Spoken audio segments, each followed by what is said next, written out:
Deixa eu dar boas-vindas aqui, muito boa noite ao general Santos Cruz, Carlos Alberto dos Santos Cruz. Bem-vindo ao Papo Antagonista. Boa noite, obrigado pelo convite mais uma vez.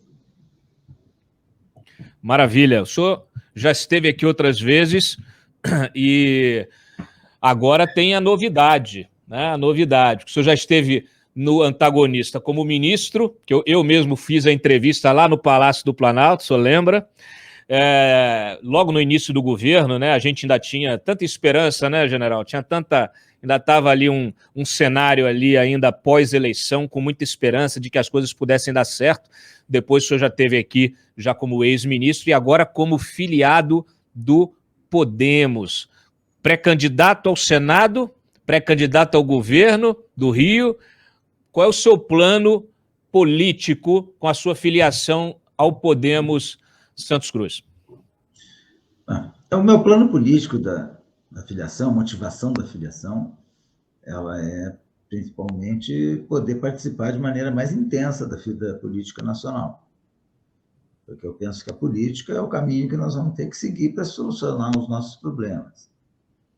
E a outra motivação é o apoio direto ao Dr. Sérgio Moro, porque eu acredito num projeto de Brasil, não acredito em Salvador da Pátria, e acredito num projeto do Brasil, e ele é uma pessoa que tem equilíbrio para apresentar e liderar um projeto de Brasil. Sobre a minha vida futura para competir em algum cargo eletivo, eu ainda não conversei com ninguém. Eu vou conversar isso aí mais tarde com o partido, com a presidente do partido, a Renata Abreu, e aí vamos ver se o partido também tem algum planejamento para utilizar o meu nome em alguma vaga aí a cargo eletivo, né? É uma coisa que ainda não está definida, não. Entendi. O senhor tem alguma preferência em termos de cargo ou executivo ou legislativo? Porque o senhor ocupou um cargo no executivo, o senhor como general, como militar, melhor dizendo, que ocupou diversos cargos de comando, inclusive comandou a missão de estabilização da ONU lá no Haiti. O senhor teve sempre cargos executivos, né? Cargos em que você tem uma missão para cumprir. O senhor sente no seu coração que o senhor tem mais tendência para um cargo executivo do que para um cargo legislativo? O perfil, né, de quem passou a vida inteira comandando é um perfil sempre mais executivo. Mas se for um cargo legislativo também é possível, não tem problema nenhum, porque essa construção, no legislativo você tem muita construção de diálogo, né? Convencimento das pessoas. E isso aí, com respeito, você consegue boas soluções, né? Nós estamos vivendo um problema, um momento muito ruim na vida nacional, não é só na vida política, não, na vida nacional como um todo, que é o desrespeito às pessoas, às instituições, tudo isso, as funções. Então, com educação e com respeito, é possível ter diálogo, é possível construir também propostas na área do legislativo, entendimentos, etc. Então, é uma coisa que eu vou conversar com o partido mais à frente, porque o limite é lá por março, abril, mais ou menos, para definição. E normalmente isso aí será definido só na última hora, né? Entendi. Eu estou lembrando aqui que o senhor, como ministro também lá da Secretaria de Governo, o senhor teve a oportunidade de dialogar com o Congresso, né? Inclusive, na ocasião, a gente recebia muitas queixas, né, especialmente dessa turma do Centrão, de que o diálogo, o senhor tinha o diálogo, mas o senhor não era fácil abrir a torneira para a turma, não. Conta um pouquinho, traz um pouquinho para os nossos espectadores essa experiência, como é que era, pelo menos nesse momento que o senhor fazia esse papel e essa interlocução, como é que se dava a política naquele momento? Porque a gente tem visto a coisa, como o senhor acabou de dizer, né? Ela perdeu o rumo. A gente agora está numa discussão sobre liberação de emenda secreta, mais de 10 bilhões que foram já liberados entre 2020 e 2021, dinheiro que eles alegam que não dá para identificar quem são os beneficiários desses recursos. Quer dizer, é uma loucura, é um negócio assim, como é que você não tem os beneficiários de 10 bilhões de reais que saíram dos bolsos do pagador de impostos? Eu vou querer a sua crítica em relação a isso, mas traz um pouquinho da sua experiência naquele momento, qual era o grande desafio seu nessa interlocução com o Congresso e a necessidade, e aí um pouquinho dessa necessidade de você ter uma renovação, ter gente no legislativo que seja correta para você conseguir encaminhar os projetos, general? Bem, tem dois entendimentos que são fundamentais. O primeiro é o que é coordenação de governo, e a outra coisa, o que é articulação política. Essas duas coisas têm que existir e têm que estar separadas. Uma se chama coordenação de governo, é tudo aquilo que envolve mais de um ministério, todas as execuções que envolvem mais de um ministério têm que ser coordenadas. Isso é coordenação de governo e tem que ser feita pela Casa Civil, que é estruturada para isso em pessoal e em legislação. A outra é a articulação política, que é feita normalmente na Secretaria de Governo, e já é costume os parlamentares procurarem a Secretaria de Governo. Isso aí era bem feito antes desse governo. Quando o governo entrou, desorganizou tudo isso, misturou as duas coisas e passou a maior parte disso para a Casa Civil, porque o ministro da época, chefe da Casa Civil, era um político e queria fazer não só a coordenação do governo, como também essa articulação política. Não fez nenhuma coisa nem outra. E prejudicou os dois setores, prejudicou a Casa Civil e prejudicou a Segov. Então, esse era o quadro, o governo mal organizado de saída. Depois, mais tarde, 8 meses depois, mais ou menos, depois que eu saí, uns 3, 4 meses, ele corrigiu isso aí, voltou ao que era. Então, que era bem organizado antes desse governo. Então, o que tinha que fazer? Você tem que dar atenção. Política, em primeiro lugar, é atenção. Educação e atenção. Tem que atender todo mundo, não interessa se vai sair de lá 7, 8, 9, 10 horas da noite todo dia. Esse é o normal, é a rotina. E você tem que ter muito bem, tem que ser muito claro em quais os parâmetros que você utiliza nessas conversas, para negociações, para solicitações, né? Você não pode transigir. Você não pode fazer uma política de articulação política baseada em dinheiro e em benefício pessoal. Mas tem muita gente que só sabe fazer isso, não sabe fazer de outra forma, não sabe negociar nenhuma outra coisa, não sabe colocar as políticas públicas na frente dessas negociações, e aí amparar políticas públicas e não interesses pessoais. E aí o parlamentar que vai fazer a sua propaganda pessoal, que é válida, é normal, mas que vai fazer isso dentro de uma política pública que o governo está sustentando para concluir obras, para concluir obras que estão em andamento, etc., projetos. Então, é dessa forma, com todo respeito, que eu sempre me relacionei com todos os parlamentares, governadores, prefeitos, entidades civis, todo mundo que ia lá. Então, foi uma experiência muito boa, muito rica, e nunca ninguém me pediu nenhuma irregularidade, ilegalidade, às vezes uma pequena coisa ou outra, e você, se estiver fora do teu parâmetro, você diz não, que não é possível, e pronto, a pessoa vai respeitar. O que você não pode é também tomar iniciativas que não tenham o amparo moral. No seu momento lá, já se falava em emenda RP9? Não. Não, as emendas, elas são... as emendas parlamentares, elas são impositivas. Isso é uma legislação, isso é lei, todos os parlamentares têm direito às emendas impositivas e todos os chefes de bancada, todas as bancadas. Então, isso aí existe, é legal, e tem que pagar essa emenda para cá, e tem umas regras também de aplicação do recurso, e isso aí tem que ser feito, não interessa se o elemento, qual partido que é o parlamentar, aquilo ali, ao longo do exercício financeiro, tem que ser pago.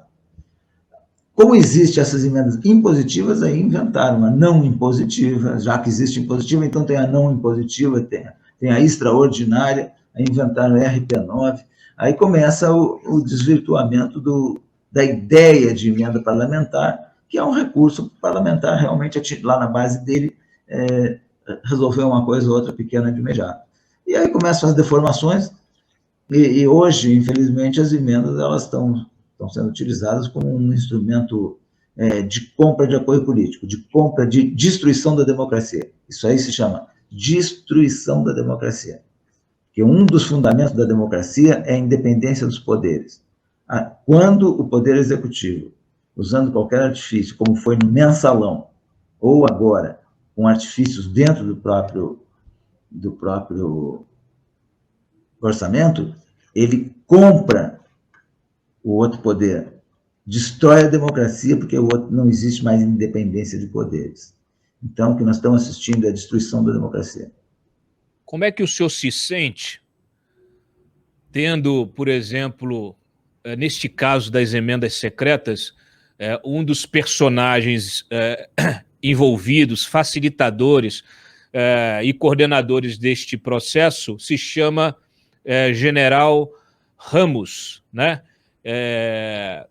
Que é um militar também graduado, ocupou diversas funções, ainda ocupa lá no Palácio do Planalto. Como é que o senhor se sente vestindo a farda da mesma cor que a dele? Qual a avaliação que o senhor faz? Para mim, eu não tenho avaliação que o senhor faz? Desculpa, porque isso tem um sentido um pouco mais amplo, porque a participação de certas figuras, de certos militares no governo do Jair Bolsonaro, porque você teve uma leva que chegou junto com o governo, com a eleição, que tinha uma expectativa como o senhor, como Santa Rosa, como outros generais, que quando se depararam com um governo de estelionatários, o senhor e outros deixaram o governo, assim como outros ministros, né, o Sérgio Moro mesmo, que agora está aí candidato à presidência, o ministro Mandetta, etc. Muitos militares permaneceram e se tornaram cúmplices, né, de todas as barbaridades cometidas por esse governo, inclusive a das emendas secretas. Em relação às emendas secretas, o general Ramos é um dos personagens, né, deste episódio das emendas secretas, um general. Como é que o senhor avalia essa participação desses militares, né, e como fica para a imagem das Forças Armadas, gente como o Ramos, o Pazuello, o Braga Neto? Como é que é isso para o senhor que chegou a um posto que é reconhecido internacionalmente, chegou nos mais altos postos da sua carreira, é um militar respeitado internacionalmente? Como é que é para o senhor? A gente até eu fico me perguntando, o general Augusto Heleno, que era uma pessoa que antes do governo também muito respeitado e hoje também se tornou cúmplice dessas barbaridades, não teve a capacidade de entender o que estava acontecendo e desembarcar. Como é que é para o senhor esse envolvimento, a participação desses militares e o impacto disso na imagem das Forças Armadas, general? Bem, em primeiro lugar, eu considero que o desempenho é individual, a responsabilidade é individual e cada um responda pelas suas ações. Os militares da reserva, como eu, ou como qualquer outro militar da reserva, ele não representa as Forças Armadas, mas ele acaba, como ele tem um título de general, de coronel na frente do nome, ele acaba também carregando aí uma responsabilidade de manter alguns aspectos da vida militar, da cultura militar. Então, mas eles não representam, as pessoas da reserva não representam as Forças Armadas. Mas para o público civil acaba representando. Isso aí, eu entendo isso aí. Até legalmente não representa, mas na prática acaba representando, porque ninguém vai desvincular a pessoa do título que ela carregou a vida inteira. Então, tem esse comprometimento, uma tendência de desgaste institucional. Só que tem uma coisa, a instituição Exército, a instituição Forças Armadas, Marinha, Força Aérea também, tem uma relação de confiança muito forte com a sociedade, e esses casos aí individuais, eles sempre afetam um pouquinho, mas a relação da sociedade com as Forças Armadas é muito sólida, a confiança é muito grande, pode continuar tendo essa confiança. E aqueles que não colaboram para isso, que respondam individualmente pela sua conduta, né? Eu vejo Claro. assim. Mas o senhor acha que tem algum problema, alguma falha na formação desses militares para que eles se deixem levar pelos encantos do poder? Não. Vamos entender duas coisas aí. Em primeiro lugar, isso aí não é da formação, isso aí é da característica pessoal. Isso é da característica de cada um. A formação, é claro que acaba influindo também. Agora, a formação ela é principalmente para as atividades militares. Então, quando você considera os militares, de soldado a general de exército, todos eles sabem fazer muito bem as suas funções militares. Saiu da área militar, ele não pode não ter habilidade nenhuma, pode ter características que não atendam àquela outra situação, né, porque ele não está mais dentro daquele ambiente para o qual ele foi formado e treinado. Então, é a característica individual de cada um. Entendi. Senhor, eu vi outra coisa, é a seguinte, não, é uma besteira pensar, é errado pensar, que por ser militar, que nós somos superiores aos nossos companheiros civis, aos nossos familiares civis, né? Então, na minha família, por exemplo, só eu que sou militar, eu não tenho nada de superior aos meus irmãos, os meus cunhados, os meus primos, os meus sobrinhos, os meus filhos, né? Eu não tenho nada, não é por ser militar que eu tenho algo de superior a eles. Então, eu sei executar melhor que eles atividades militares. Isso eu sei. Agora, nas outras coisas, não, eles podem ser muito melhores do que eu. A gente teve a oportunidade de lidar com militares de alta patente em cargos civis, né? Agora com o governo do Bolsonaro, uma experiência talvez inédita desde a redemocratização, na quantidade, né, de autoridades ocupando cargos civis, e não foi uma vez só, mas tivemos várias ocorrências, né, de ministro da Saúde, ministro da Defesa, ministro da Casa Civil, se irritar com os questionamentos da imprensa, né? E muitas vezes impor, querer dizer para a imprensa que tipo de papel ela deve exercer, né? Há, às vezes, um entendimento talvez equivocado do trabalho da imprensa, que precisa ter absoluta liberdade, mesmo que a gente não concorde com ela. O senhor, né, na atuação que o senhor teve, inclusive na ONU, o senhor também já teve a oportunidade de lidar com a imprensa, o senhor agora no governo também teve, só que quando o senhor for para um cargo no legislativo, vamos dizer que o senhor vire senador ou governador, isso obviamente vai ficar, vamos dizer assim, vai ficar muito mais presente na sua vida. O senhor se considera preparado psicologicamente, emocionalmente, para lidar com as cobranças incessantes da imprensa e muitas vezes com críticas que o senhor não vai concordar com elas, mas o senhor se acha já preparado psicologicamente e emocionalmente para lidar com isso? Não, eu não estou preparado de agora, eu acho que eu nasci preparado para isso, né? Isso é uma característica que você desenvolve ao longo da vida, que você entende, isso é uma questão de compreensão, não é nem de característica. Você, principalmente quando você... Em qualquer função, eu passei 5 anos entre o Haiti e a África.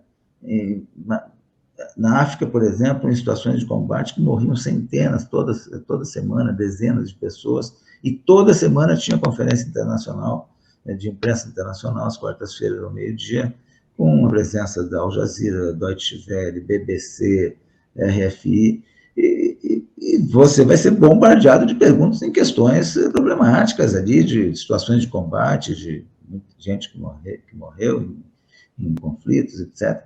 Você tem que estar pronto para todo tipo de pergunta. Você pode até dizer, para um repórter, por exemplo, você pode até dizer que não vai responder. Olha, eu não quero responder essa pergunta.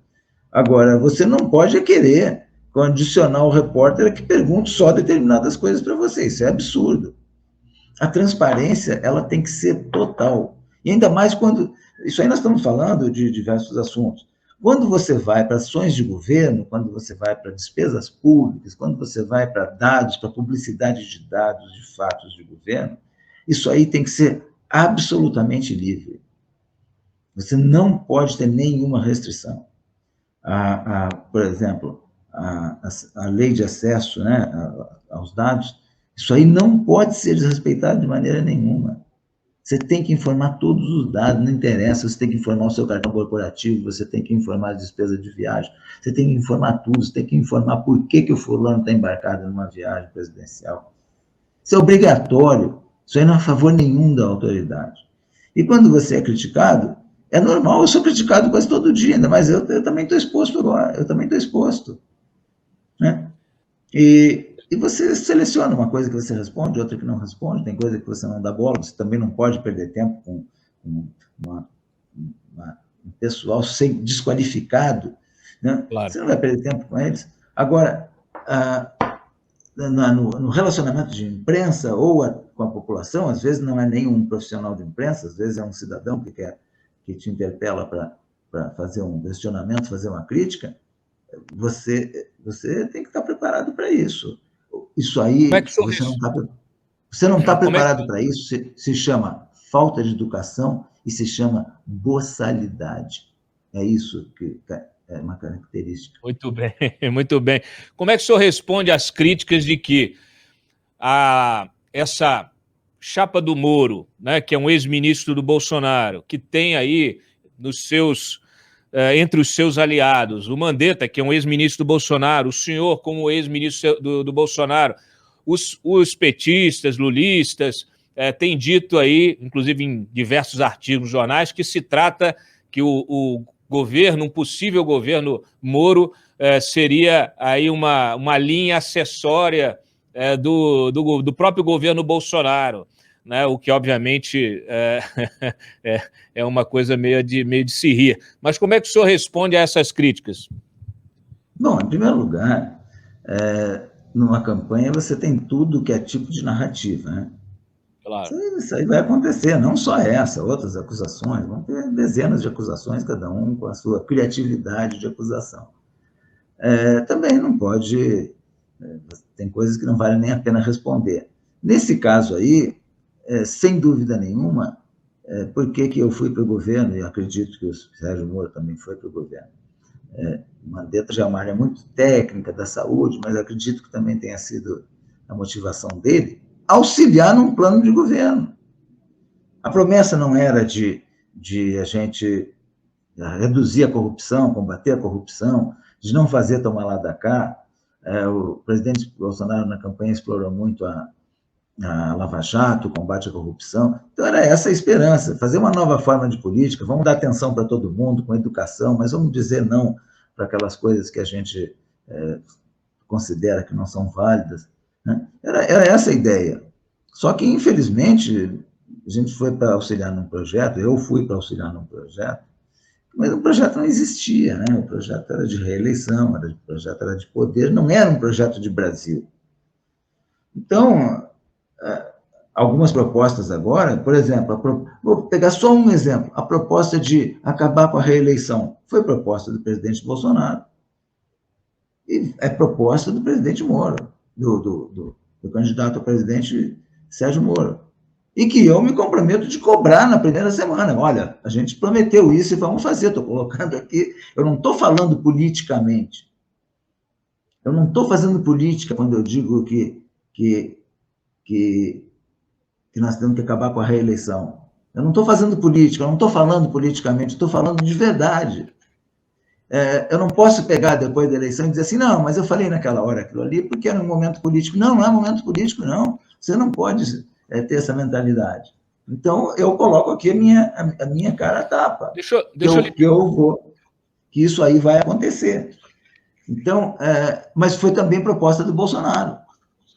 Só que foi proposta dele no discurso e no primeiro dia de governo já passou a governar pensando na reeleição. Então, agora não, eu não estou fazendo política, eu estou falando o que eu acho.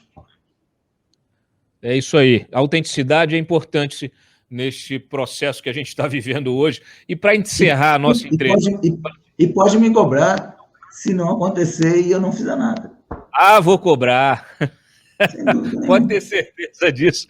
Olha aqui, deixa eu encerrando aqui. Eu sei que o senhor tem uma agenda também, a gente aqui já estamos com 30 minutos de entrevista. Primeiro, lhe agradeço muito, mas eu queria encerrar com uma pergunta que tem a ver com isso, com a verdade. Né? O senhor foi muito atacado pela milícia virtual do Carluxo, porque justamente não concordou em mexer ali os pauzinhos para financiar essa turma, esses influencers, esses blogueiros, etc. e tal. Então o senhor virou alvo dessa gente. Eu queria que o senhor desse o seu relato, o seu testemunho dessa experiência e de que maneira a gente consegue evitar ou de que maneira se contrapor a isso. Vocês têm uma campanha para colocar na rua aí que vocês certamente já estão sendo assediados por esses ataques virtuais. De que maneira vocês pretendem? Aí eu pergunto o senhor,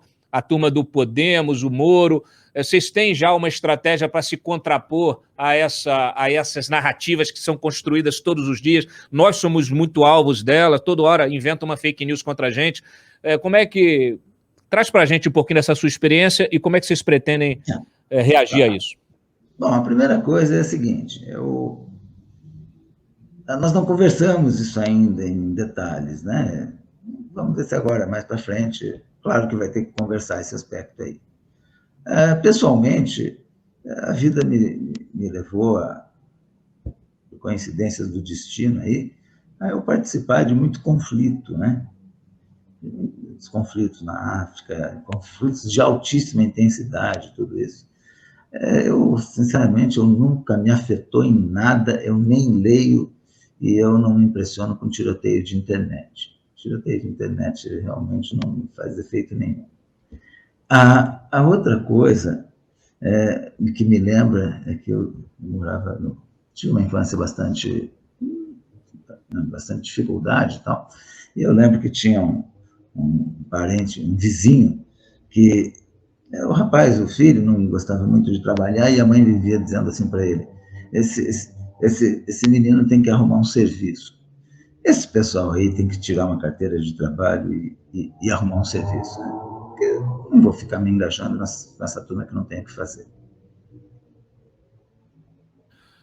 General Santos Cruz, obrigado pela sua participação aqui no Papo Antagonista. O programa, obviamente, permanece aberto para futuras colaborações, elas virão. A gente vai estar aqui acompanhando todo esse processo aí da pré-campanha, da campanha, e, claro, temos todo o interesse em saber o seu destino, obviamente, aí nas eleições de 2022, se vai ser para o Senado, se vai ser para governo, né? Se o senhor vai disputar o governo do Rio de Janeiro, se vai disputar o Senado por lá ou por aqui pelo Distrito Federal. Eu que sou do Rio, fico aqui pensando que, de fato, a gente precisava de uma missão de pacificação, né, de estabilização lá do Rio de Janeiro, porque a situação é grave. E a gente não tem tido sorte com governadores, então...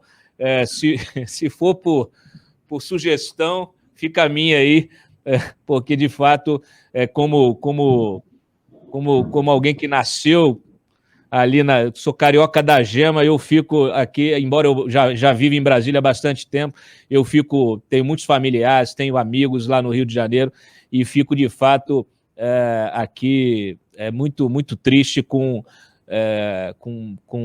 tudo que acontece, que vem acontecendo com o Estado, com a cidade.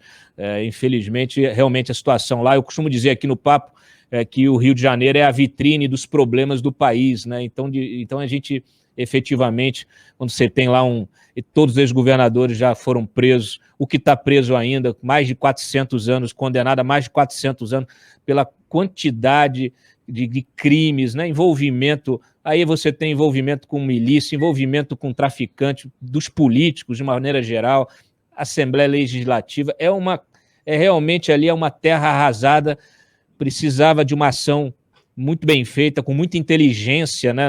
Do ponto de vista mesmo de inteligência, né? De ação, de preparo, de planejamento, uma ação cirúrgica ou várias delas. Não é fácil ali o trabalho. Isso não é desafiador para o senhor não se sente desafiado a concorrer ao governo do Rio de Janeiro? Eu sou uma pessoa que o desafio ele me atrai muito, né? Aquela história, por que você escalou a montanha, né? Por que você quer escalar a montanha? Simplesmente porque ela está lá, né? Então, é questão de personalidade, assim, essa atração por alguns desafios. Eu morei 4 anos no Rio de Janeiro, 2 anos ali na Vila Militar, perto de Deodoro, ali, né? De Magalhães Bastos, e morei 2 anos na URCA, quando fiz o curso de comando estadual. Então, eu tenho 4 anos de Rio de Janeiro. Você passar pelo Rio de Janeiro e não se apaixonar pelo Rio é impossível, né? Pela beleza, pela cultura do Rio de Janeiro, etc. Infelizmente, o Rio de Janeiro hoje tem 2 rios. Quando você chega no Santos Dumont, se você dobrar para a esquerda e pegar o aterro na direção do Flamengo, você tem um rio. Quando você dobra para a direita, você tem outro. Isso aí não pode acontecer. Tem que ser uma coisa só, tem que ser uma cidade só, com o mesmo trato, com a mesma limpeza, com a mesma atenção, com o mesmo serviço público. Então, o Rio de Janeiro é uma questão, para quem já morou no Rio, militares, principalmente, que já muitos passam pelo Rio de Janeiro, o Rio de Janeiro é um caso de paixão, então não vou nem analisar aqui, porque é um caso de amor, né? Agora, o que a gente precisa daqui para frente, para essa campanha, é realmente de gente equilibrada que apresente propostas para o povo brasileiro avaliar. Vários candidatos vão se apresentar, o doutor Sérgio Moro já se apresentou, eu estou apoiando ele, outros estão para vir aí, que são governadores, que são ex-governadores, ex-ministros. Então, é gente que conhece, gente que tem qualidade e que, se quiser fazer, consegue fazer. E que tem que apresentar para a população não é uma briga de acusações numa campanha. E tem que apresentar projeto de Brasil para que a população possa discutir os seus problemas e realmente escolher por um candidato que tenha apresentado proposta e não que seja uma campanha de ganhar quem faz mais baixaria, né? Então, é isso que eu penso. Vamos ver se a gente faz uma agenda bem propositiva, positiva, e muda esse ambiente de mediocridade que, infelizmente, foi construído. Tá certo. Obrigado pela presença aqui no Papo Antagonista, General Santos Cruz. Obrigado.